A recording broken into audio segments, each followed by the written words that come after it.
जीवित परमेश्वर के अनुग्रह के वचन राजाओं की दूसरी किताब अध्याय 19। जब हिजकिय्याह राजा ने यह सुना तब वह अपने वस्त्र फाड़ टाट ओढ़कर यहोवा के भवन में गया और उसने एलियाकीम को जो राजघराने के काम पर था और शेबना मंत्री को और याजकों के पुरनियों को जो सब टाट ओढ़े हुए थे आमोस के पुत्र यशायाह भविष्यवक्ता के पास भेज दिया। उन्होंने उससे कहा, हिजकिय्याह यह कहता है, आज का दिन संकट और भत्सना और निंदा का दिन है। बच्चों के जन्म का समय तो हुआ, पर जच्चा को जन्म देने का बल न रहा। कदाचित तेरा परमेश्वर यहोवा रबसाके की सब बातें सुने, जिसे उसके स्वामी अश्शूर के राजा ने जीवते परमेश्वर की निंदा करने को भेजा है। और जो बातें तेरे परमेश्वर यहोवा ने सुनी हैं उन्हें डांटे। इसलिए तू इन बचे हुओं के लिए जो रह गए हैं प्रार्थना कर।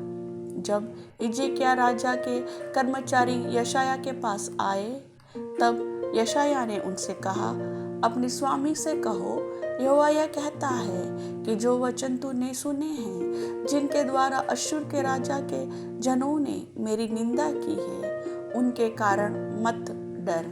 सुन, मैं उसके मन को प्रेरित करूंगा कि वह कुछ समाचार सुनकर अपने देश को लौट जाए और मैं उसको उसी के देश में तलवार से मरवा डालूंगा। तब रबसाके ने लौटकर अश्शूर के राजा को लिब्ना नगर से युद्ध करते पाया, क्योंकि उसने सुना था कि वह लाकीश के पास से उठ गया है। जब उसने कुश के राजा तिर्हाका के विषय यह सुना, वह मुझसे लड़ने को निकला है, तब उसने हिजकिय्याह के पास दूतों को यह कहकर भेजा, तुम यहूदा के राजा हिजकिय्याह से यह कहना, तेरा परमेश्वर जिसका तू भरोसा करता है, यह कहकर तुझे धोखा न देने पाए कि यरूशलेम अश्शूर के राजा के वश में न पड़ेगा। देख, तूने तो सुना है कि अश्शूर के राजाओं ने सब देशों से कैसा व्यवहार किया है और उनका सत्यानाश कर दिया है। फिर क्या तू बचेगा?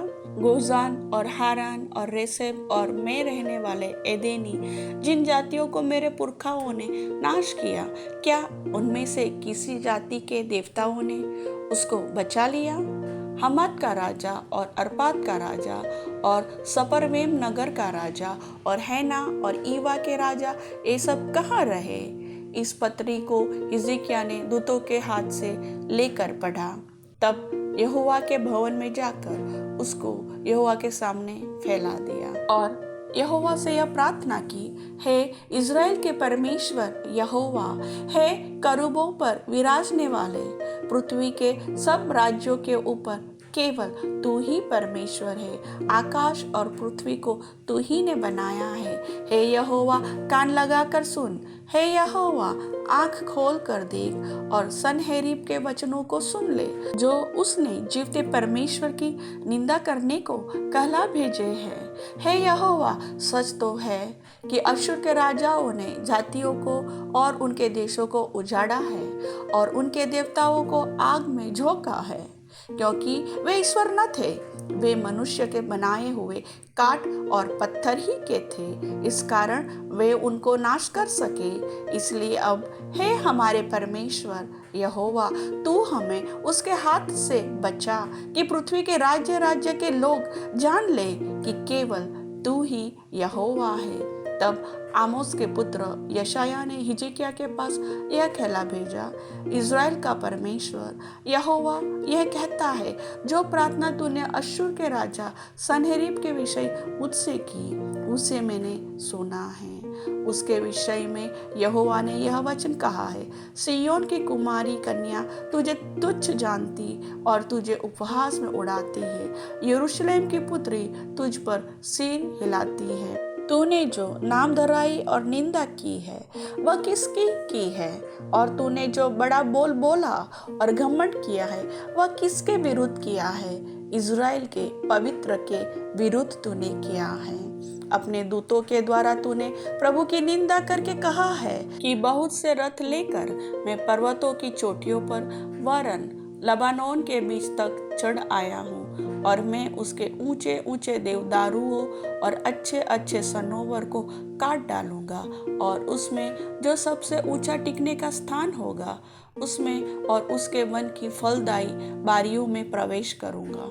मैंने तो खुदवा कर परदेश का पानी पिया, और मिस्र की नहरों में पांव धरते ही उन्हें सूखा डालूंगा। क्या तूने नहीं सुना कि प्राचीन काल से मैंने यही ठहराया और पिछले दिनों से इसकी तैयारी की थी?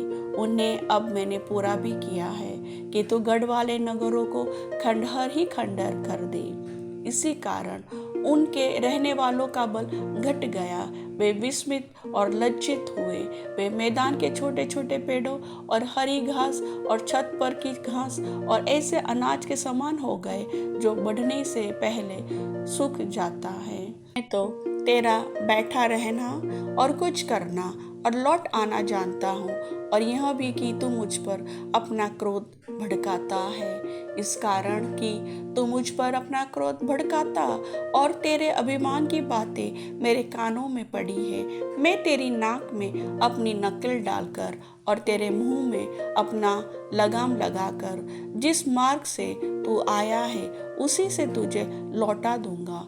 और तेरे लिए यह चिन्ह होगा कि इस वर्ष तो तुम उसे खाओगे जो आप से आप उगे, और दूसरे वर्ष उसे जो उत्पन्न हो वह खाओगे, और तीसरे वर्ष बीज बोने और उसे लवने पाओगे, और दाख की बारियां लगाने और उनका फल खाने पाओगे। और यहूदा के घराने के बचे हुए लोग फिर जड़ पकड़ेंगे और फलेंगे भी, क्योंकि यरूशलेम में से बचे हुए और सिय्योन पर्वत के भागे हुए लोग निकलेंगे। यहोवा यह काम अपनी जलन के कारण करेगा।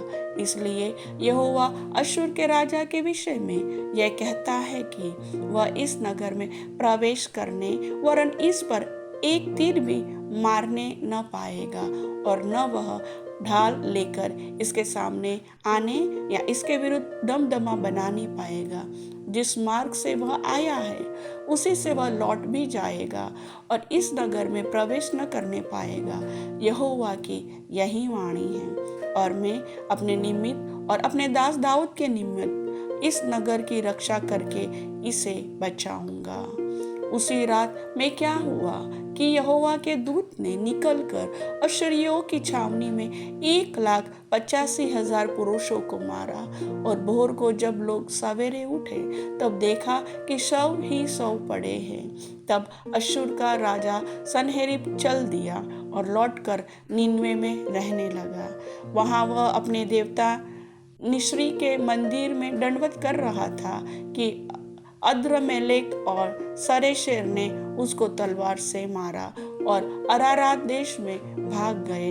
तब उसका पुत्र एसरहदोन उसके स्थान पर राज्य करने लगा। प्रभु वचन के सुनने वाले सभी भाई बहनों को आशीष दे। आमीन।